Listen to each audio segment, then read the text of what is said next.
Hi, this is Dylan Jovine from Behind the Markets. Today is Wednesday, July 17th. Today I want to talk about the AT&T data hack. Have you guys been following this story? Apparently, AT&T, came out and said that 109 million, all of its customers basically, had their information stolen, critical information, which could include all the most critical information that AT&T would have from its customers. And if you use AT&T, this applies to you too. And of course, the funny thing is I don't use AT&T anymore, but I did use AT&T, 5-7 years ago, whatever it is. So I'm sure it gets all of that information. But I'll tell you something, this is infuriating to me. A hacker claims to have stolen, like, literally, not just, usually these hacks come and they steal just like the names and the phone numbers and, passwords, of course, sometimes social security numbers. But what really struck me about this were two things. Number one, this hacker who foolishly, talked to people and showed analysts and security people this and newspaper reporters, wow, he stole sensitive call and texting logs. That means that your own call and texting logs and maybe even text messages were actually stolen by this hacker.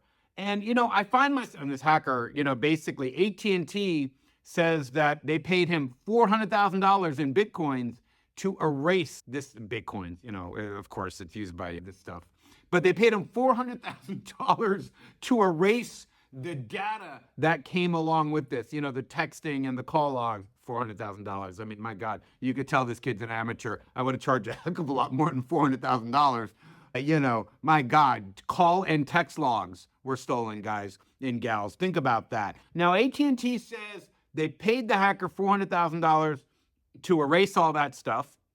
But, this raises a lot of important questions. Number one, did the hacker actually erase all that stuff? Or is there another copy that's going to get leaked, in the next, 6 months or a year that actually has all of our private texting and calling information?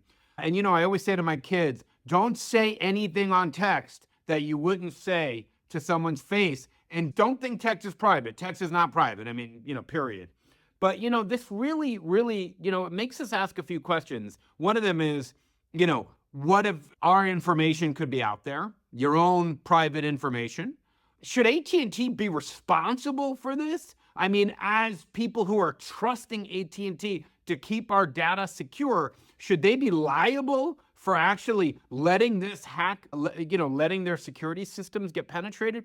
I remember a few years back, the CEO of Target was fired after a hack took his company's, the customer file from Target. How things have changed since that happened. So I'm wondering, should AT&T be liable? What should our expectations as consumers be when we trust a company to handle our private information and our private affairs? But, when will the rest of this get released? So this is one of those things that I am really, really, really struggling to understand. These text logs and calls apparently were from a 6-month period in 2022.